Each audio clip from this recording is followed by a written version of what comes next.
Next Mishnah. Yeshua ben Prachya. And Tayar Belly keep moving on. So Yeshua ben Prachya used to say, appoint yourself a teacher and acquire for yourself a friend and judge all the people with the scale weighted in their favor. Okay, so we have three components in the Mishnah. We have the rabbi. You have to make yourself a rabbi. It's aselacha, that's the language. Friend is acquire, connect. And then for all people, you have to judge all people favorably. Okay, so number of questions we're going to ask are, I don't naturally ask this question like I share, but there actually is a historical explanation here. Like, what is there a historical explanation here? Why he's saying this? Apparently, Benny Lau said that there is, so I'll share that with you. And then overall, we like to try to somehow understand what each saying is on its own. And then we like to see if we can, see if they interconnect. So I want to share a few thoughts on the different components of this Mishnah. I have my notes on my phone. Give me a second. So the first statement is aselacha rav, make yourself a rabbi. Okay, so we're using the language make, which is we should think about, but some say that this is speaking about like finding yourself a rabbi so that you're not in debt. Other explanations say that you should make yourself a rabbi, like turn yourself into a rabbi. Okay, what does that mean? It's obviously if it could be saying go to rabbinical school for 5-10 years, but I think it's saying like that in some cases you can trust your intuition, trust your thoughts, go find the answers that you need. It's not always you don't always have to check everything. That could be one aspect of this. I think the other side of it is obviously you should make yourself an actual rabbi. So you have both components going on together. I think it's valuable to have your own judgment. However, the other side of it is that we need guidance also from rabbis. So I think it kind of goes both ways. No, so but it's even like a little bit step more than that. It's find yourself a rabbi who that is your person you go to answer. You don't hop and skip and jump about all different rabbis till you get the answer you want. There's also a set You lacha. can't skip and jump till you find the answer you want. Once you find somebody who you're gonna believe in, Yeah. accept. No, that's what I'm You saying. can't keep Yeah. going looking for Correct. somebody who gives you the answer. Shouldn't That's exactly what I'm shouldn't saying. rabbi have? Yeah, But there's I agree with you. but it says the language here also plays into that when it says aseh lecha rav, make yourself a rav, find the rav who's lecha, like who's good for you. Yeah. So if you find that, then you're able to have the. So- My rabbis used to say sometimes like you can't find a rabbi for different things. Like if one rabbi is good for you for the laws of Shabbat, like he understands your needs and they're knowledgeable in that. That other rabbi is not great in Jewish law, but they're great in interpersonal things. You find different guides and help for what you need, But really, that's the same thing of lecha for you. So kneh lecha chaver, the language is so we have to deal with what aseh is. Make yourself. So the commentary I'm going to offer will address that, like when we connect all the pieces together. But anybody have a thought on that? Like why does it say aseh? Make yourself. So It could have said like find yourself a rabbi. It could say learn from a rabbi. Like what's aselacha? To me, it goes in both directions. As you say, the rabbi has to be good for you, but you also have to be good for the rabbi, who on whatever the topic is. And so it's a. So you're like making him your rabbi through your actions. Like you are. Is that what you're saying? Well, I mean, it's not just find a rabbi who you believe in and you'll follow everything that they say. You yourself have to believe whatever it is that they're saying because it makes sense to you, and the rabbi needs to understand you so that whatever they say. Correct. Which part are you explaining now with that? It's make the make part. So how does make that- yourself. You're changing yourself. Oh, make yourself available. different through the rabbi. Like Yeah, that's eventually that. I like that a lot. Aseh lecha. It also could be something like aseh lecha. Make yourself. Like what you said in the beginning, how I understood it, like you have to do your part in the relationship with the rabbi, like you have to make it work. It's not just like that you have to hear the rabbi, you have to implement what the rabbi says, you have to try to get to the depth of what they're saying, there's work that you have to do. Active verb, it's not a passive. Yeah, Right, it's not just fun, you yeah. have to actively I like that. engage, you have to do your work trying to, so that's good. Or, Vanilla Cafe, or what about, there's another aspect to it. If you think about what a rabbi is and what a rabbi does, maybe it's saying to change your personality or change your ways to be more similar to a rabbi, not necessarily to change and become a rabbi, but to have similar characteristics. make rabbi. yourself like try to align with the rabbi's direction, with the rabbi's ideal, like try to aselacha, make yourself. So there's different ways to go there. Are you making the relationship with the rabbi? Are you making a rabbi, or are you making yourself in relation to the rabbi? There's a lot to play around with there. Yeah. Thanks. So the next statement is kanelecha haver. Kanet liknot. What is liknot?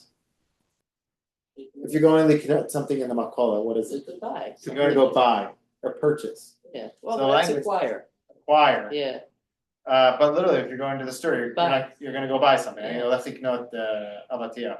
I'm gonna go buy watermelon or chocolate or something. What? So. It's a funny thing that you- all right, never, it's Yeah, fine. so what does that mean, go purchase, acquire a friend?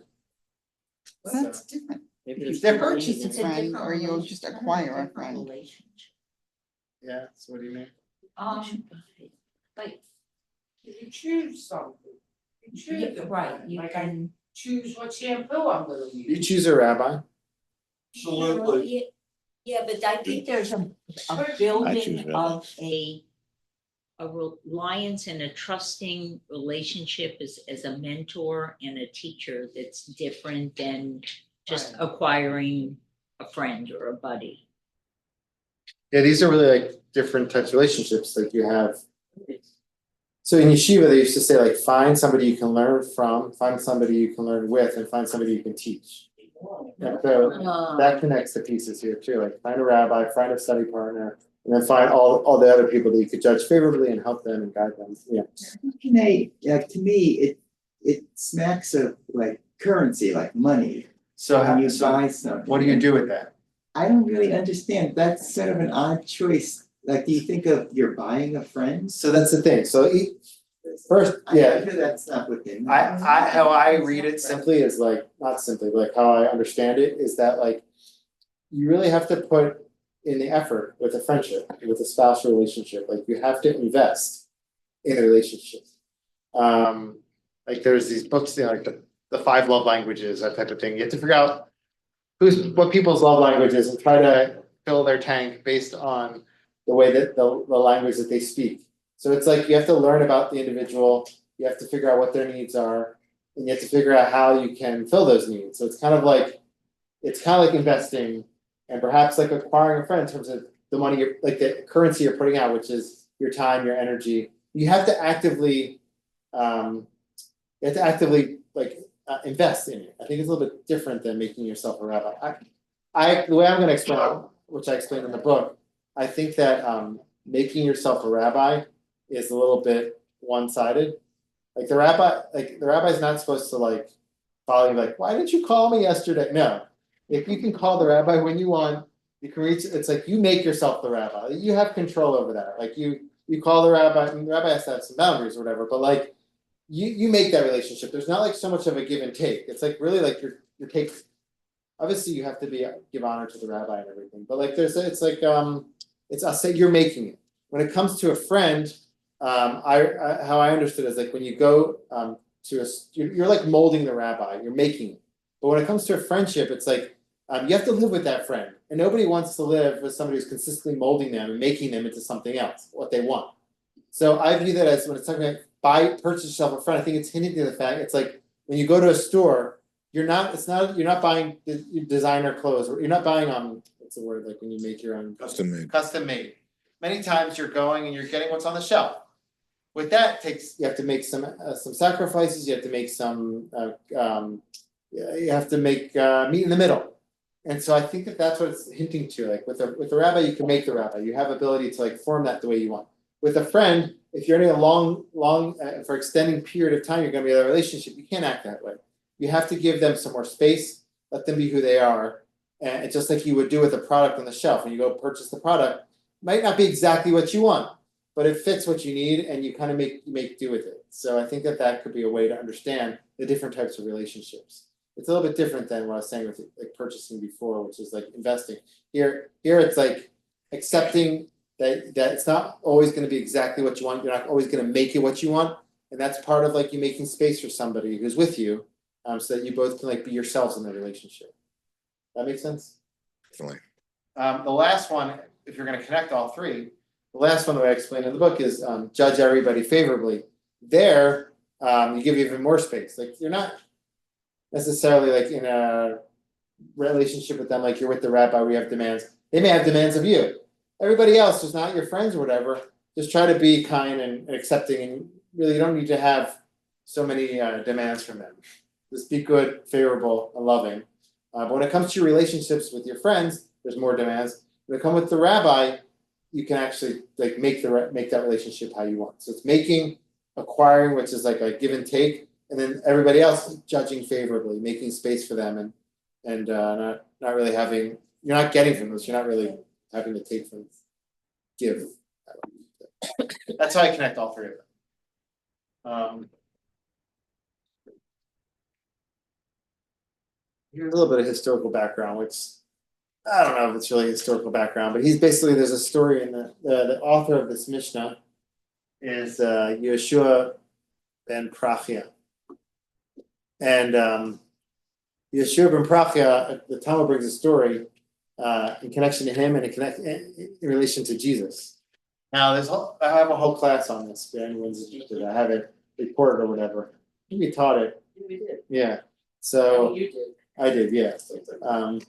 But basically, it's not clear if every mention of Jesus in the Talmud is actually the Jesus. It was like a name. That was a common name, Yeshu, at the time. So it could be it's talking about different Jesus, I don't know. But Jedi. But here the story goes like this. It says Yeshua Bar Hachas should judge everybody favorably. He didn't judge, according to the story, didn't judge Jesus favorably. And that's why Jesus went off the right path. Like Jesus was a disciple of Yeshua ben Prachia according to this. Okay? He was a disciple of who? And if we Yeshua had ben accepted Prachia. Jesus, What? and if we hadn't pushed Jesus So away. according to this account, that's what happened. So Yeshua ben Prachia pushed Jesus the Nazarene away with both hands. What was the incident? When King and I killed the rabbis, Rabbi Yeshua ben Prachia fled to Alexandria, where there was peace. Shimon ben Shattach sent the following message. He said, okay. Yeshua ben Prachia rose, went, and found himself in a certain inn. Like he was like in a hotel or whatever. They gave him great respect. He said, how beautiful is this inn? How great is this achsanya? So the achsanya can mean the inn or can mean the innkeeper. And so his disciple, Jesus said, Rabbi, he thought the rabbi was talking about not the inn, but the innkeeper. It's like, she's not so great. Says, Rabbi, her eyes are narrow. Yeshua ben Prachia said, you wicked student, you occupy yourself with such a thought. I was talking about the inn. I'm talking about the person who was working there. So what did he do? He sounded 400 shofar blast, excommunicated him. That's a quick shift there. The disciple came before him many times said, receive me. Yeshua ben Prachia refused to take notice. One day while Yeshua ben Prachia recited the Shema, Jesus came before him. This time Yeshua ben Prachia wanted to receive him. He made a sign with him with his hand, but the disciple thought that Yeshua ben Prachia was again repelling him. Just like wait a second, I'm davening right now. But he thought he was pushing him away. The disciple went and set up a brick and worshipped it. Yeshua ben Prachia said to him, repent. But he answered him, I've learned the following from you. Whoever sins and causes others to sin is deprived of the ability to repent. The master said, Jesus the Nazarene practiced magic and deceived and led Israel astray. Okay, there's a lot to unpack in that story. Actually, I don't really want to go deep into that story. That's a pretty deep. I know, there's lots to say in it, but I actually don't wanna go too deep into it. I wasn't even gonna bring it, but I thought I would just because this is interesting. The sense that Historically, like, who the guy is. what, a Like, little bit about who he is and understand also like, this idea of judging everybody favorably. Maybe he should have He judged, basically follows his own advice. maybe he said that advice after this event happened. Oh, maybe. That's like, sometimes the Oh. statements happen like that, where like somebody Oh. says something after something happened. It's deep. So in this case, When was the Mishnah written? so this isn't even, the Mishnahs were written between 0 and 200. Yeah, could that work out? So, like, with the Jews. This Was was Jesus before, around? like, Bar Kokhba, before the Jews were exiled from Yeah, Palestine. Bar Kokhba was later, yeah. 35. So it's that, some people say historically these stories don't always align. The Rav Ovadia Yosef, keep going on with these like tangents, but like Rav Ovadia Yosef was asked if you're allowed to write the secular date like on the top of your documents, because might be saying that it might be connected to Jesus and saying like he died in this, and we're counting to his based on his death. He goes, listen, this story here, this account of Yeshua and Prache doesn't really even work out historically. If you accept that Yeshua and Prache, I don't know when he lived later than when Jesus died. And so he says, so you can write whatever numbers you want. It's not even historically. It's like giving history background to something we're not, just to So make there's a it book, fit. I'm not gonna go too deep into it, there's a book by Peter Schaefer where he says like all the stories, accounts of Jesus in the Talmud are not necessarily historical. But he says that each one of them has like something else to say about the Jesus story that's valuable for us in terms of like takeaways and like all kinds of things. So anyway, I don't wanna get too deep into that, but the idea that he didn't judge him favorably. He could have asked him like, wait, do you mean you don't understand what I was saying? I wasn't talking about her, I was talking about I don't know. Right. Be a little bit more cordial. The only thing I would identify is that the line about the innkeeper is Lo Shemor. It wasn't. What did he say? She had eyes, Yeah. or he described her Well, eyes? yeah. Narrow. Lo Shemor. Okay, but I mean, did he have he excommunicate and blow shofar 400 times? I'm not. So he was pretty tough on him. He could have just tried to figure out like maybe he could have judged him more favorably. Yep. And I think that's the story. You shouldn't push away too hard, otherwise. Anyway, let's move on to like the last part of this Mishnah, which I really, really like. This last part of this Mishnah is judge everybody favorably. So we talked about how all three of them interconnected, right? I said the making, this is more proactive on your part, this is more equal, and this is more you kind of giving to other people, judging other people favorably. I connected this to acquiring, like when you go buy something on the shelf, you're not making it, but you're accepting it with all of its defaults, all of its faults. So this idea of heavy mikabel et kol adam lekaf. It says heavy dan et kol adam lekaf. Judge all of the people. It doesn't say judge every person. It doesn't say judge people. It says heavy dan et kol ha'adam. There's such a powerful teaching in this. What's called, you could understand it as saying, it's fun, Em and others say this, kol ha'adam, when you're judging somebody, judge the entirety of the individual. Such a great lesson, meaning if you're going to judge somebody, don't judge them on something specific. See the entirety of their history. Somebody cut you off on the road. I don't know about you, but every time I'm rushing somewhere, it makes 100% sense that I could drive quickly in those moments. But whenever I'm calm and other people are racing, I'm like, what are they doing? Like, why are they rushing? So it's like, but like, we really should, if you're gonna judge other people favorably, you have to take a step back and be like, maybe they're in a rush, maybe they have to get to work, or maybe, like you don't know what people are going. Somebody's really mean to you, when you step into work, or I don't know, when you're wherever you are. You don't know what they've been through. You don't know what they're going through today. You don't know what they went through in their childhood. You don't know what they're carrying with them. You don't know what's going on. Like, and so you could just be, in that moment, you could be like, this person's a bad person. You could label them.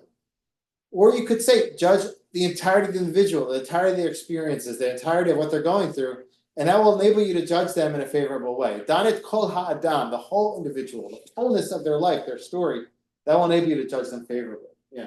And it's also like, don't be dismissive of a whole person, because each person has a value. There's something good.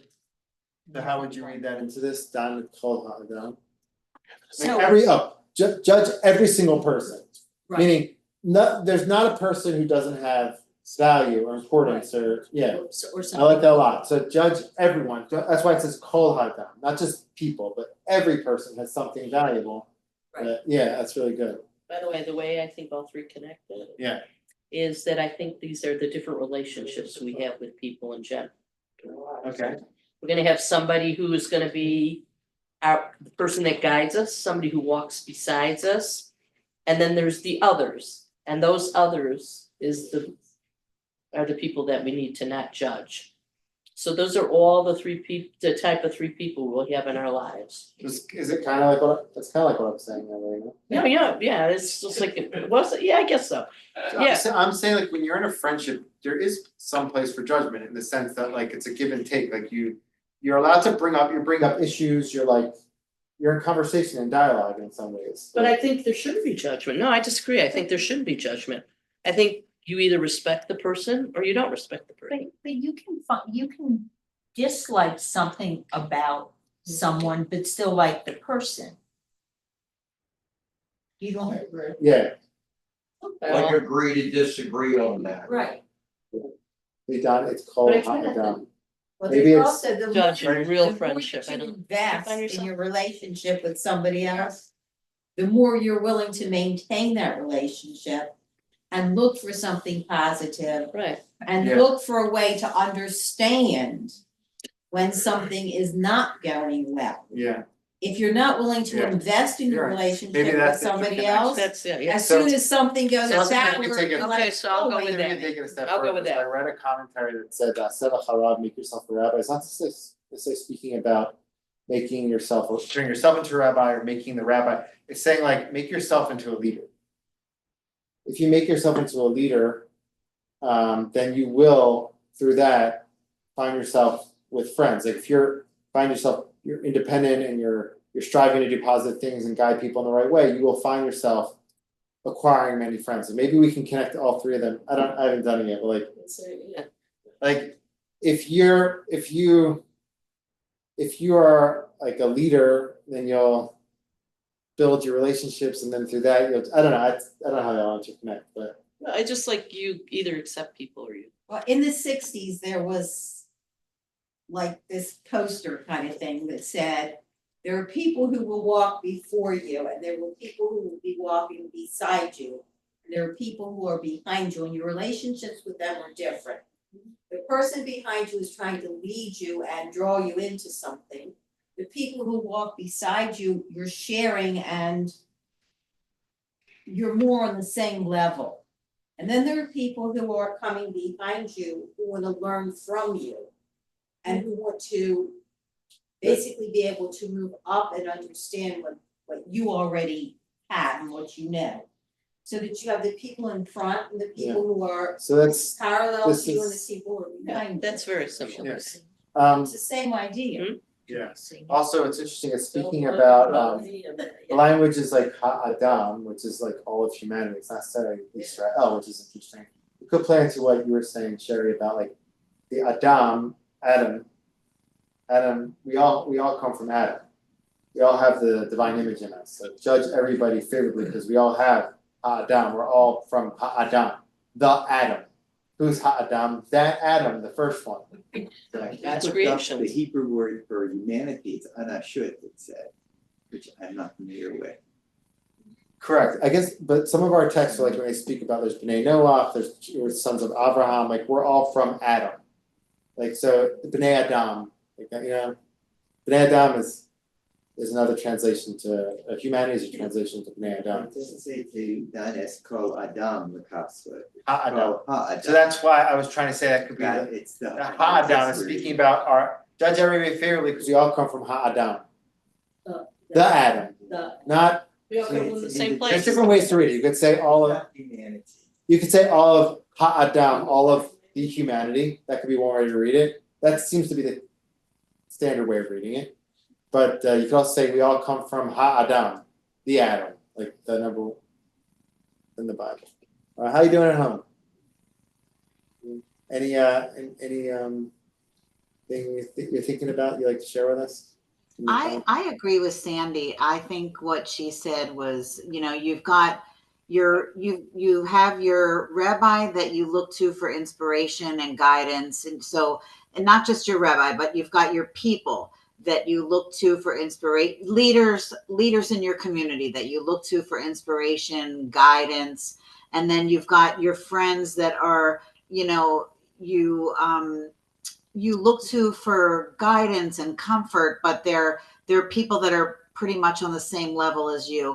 And then the people that you are not supposed to judge, they are the ones that are looking to you, looking to your energy, to your light.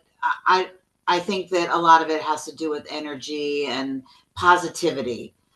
Mhm. And people looking to you for positive attitudes and stuff like that.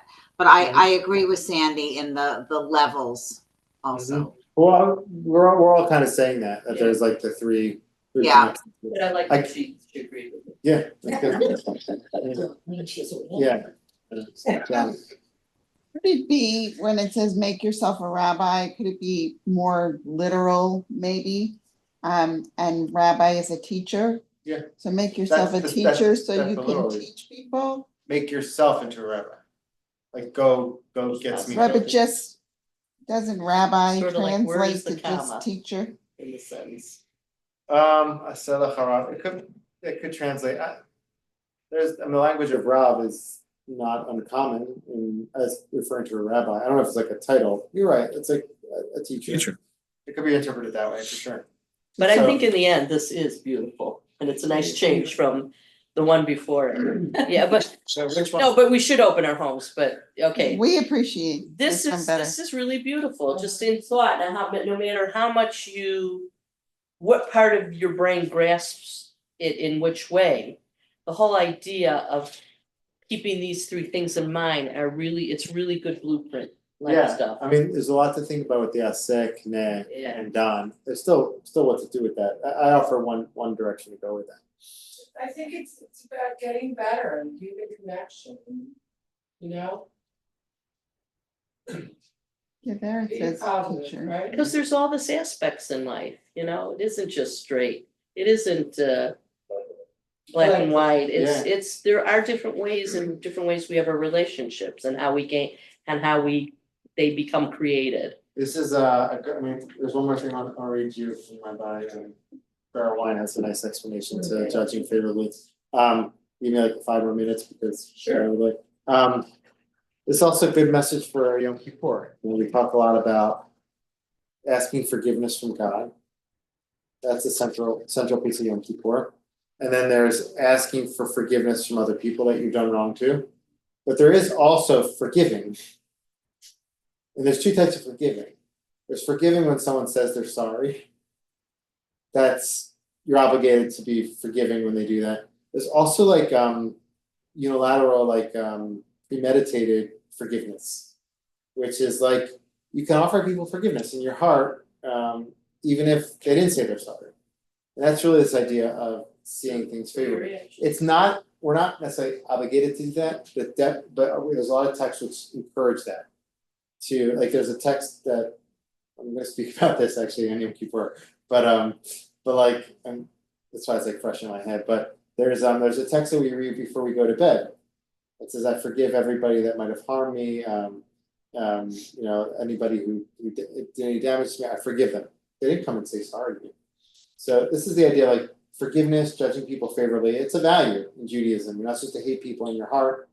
It's not supposed to hold resentments. Ideally, it's for them. It's for you. There's a lot to talk about when it comes to that. But that's something to think about. Going into Yom Kippur, a lot of times we focus on the other types of forgiveness. It's very healthy to be able to let go of resentments, of pain, of hurt. It's hard to do, but it's definitely an important level. And it's not only a Christian thing. It's a Jewish text. But you don't have to forgive them orally, you can forgive them in your heart and not necessarily forgive them. Like, if you can work it out with them and tell them what they've done wrong, that's a good thing to do. Like, sometimes people don't know that they've harmed you. And that's a valuable thing, to let them know, if you think that they're responsive to it. Yeah. But if you think they're not gonna respond to it, then you can just So forgive then- them in your then heart. You're left with that resentment, then you're left with that, and the question is, do you wanna carry that, is that healthy? To be holding on to that. And then the other question that comes into this is like, then how far does it go, like. Yeah, okay, somebody harmed you at the supermarket, that's one thing, but if an enemy comes and, so that's a whole other question, right, so. Yeah, but If you say you're sorry and you don't feel you did anything wrong. What? If you say you're sorry to someone for the way they perceive something, but you still don't feel like you did anything wrong. So why would you say sorry, just to make them, Exactly. I don't know, it's probably not. Appease them. Probably, I mean, there's probably some value in that, but it's really important to try to see where you may have gone wrong. Alright, so here's, Rabbi Wine says, how do we understand judging favorably? He says we shouldn't mistake a quirk for a pattern. It's a nice distinction, like somebody might do something, have an off day or whatever. Don't start thinking, like that's an explanation of judging things, the whole individual. Judge their patterns, judge how they live their lives. Don't just judge them on something specific, on a specific instance where they did something wrong. Don't box them in. He says, grace can also be understood meaning the totality of the person. To judge others by the totality of their behavior and attitudes, not on the basis of an individual incident or remark. This is in line with the interpretation of the same phrase as it appears at the very end of Koheles. There, King Solomon sums up all of his wisdom by saying that one should fear the Lord because this is the totality of each person. Zeh kol ha'adam. The rabbis interpreted the phrase to mean that a person is defined by his totality, not just by one good or bad act, rather by his overall character. This is a little bit more, he is saying that you can judge people, but he's saying don't mistake their quirks for their patterns. But he would say, if you have somebody that they have certain patterns, then you can say that that's how they are. I would say still you can try to understand why they have those patterns or whatever. In judging another person's behavior and actions, it's necessary to differentiate between a continuing pattern of behavior and an individual aberrational act. A good, friendly, productive, reliable person may nevertheless have an annoying personality trait or behavioral quirk, right? Or a rabbi might give many sermons that are good, but like every once in a while they'll see something that like was off, and like give the rabbi a break. No, or like at Kiddush, we have so many amazing Kiddushes, and the one week the children's not is a little chunky, or like the cocoa is the same cocoa as last week or whatever.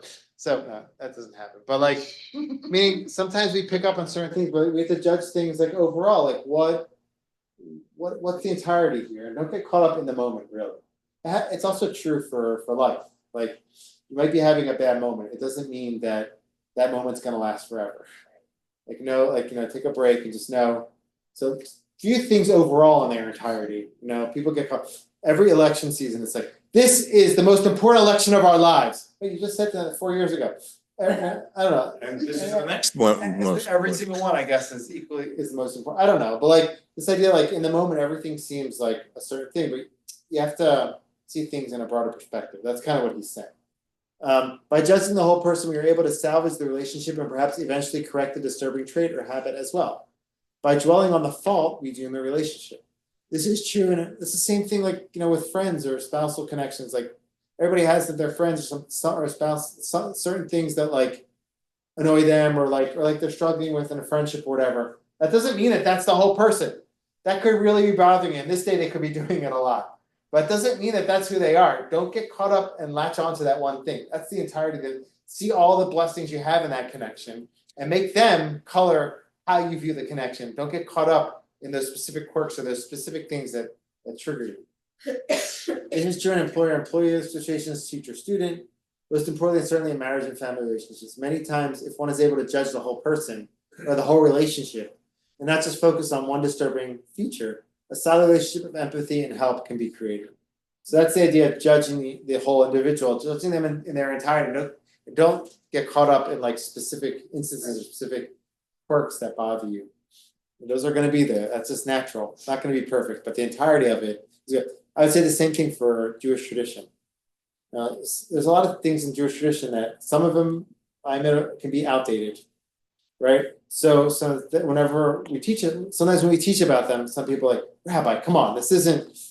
So there's certain things that are not everything, not Judaism isn't 100% perfect. There's things that like may be sometimes outdated, might not align with our mode of thinking. And I can agree to that. Nevertheless, I choose every day to be a observant Jew. No one's forcing me. I didn't grow up this way. I choose it every day. The entirety of it's amazing. There's certain things that sometimes you struggle with or they're difficult. That's okay. That's natural. That doesn't mean that those things have to cause you to like just dispense of the whole of everything. They're there. You make it work. But if the entirety is great, so that should be I think our guiding direction. All right. Thank you. Thank you very much. Thank you. Thank you. All right. No. I'll email with- Thanks, Rabbi.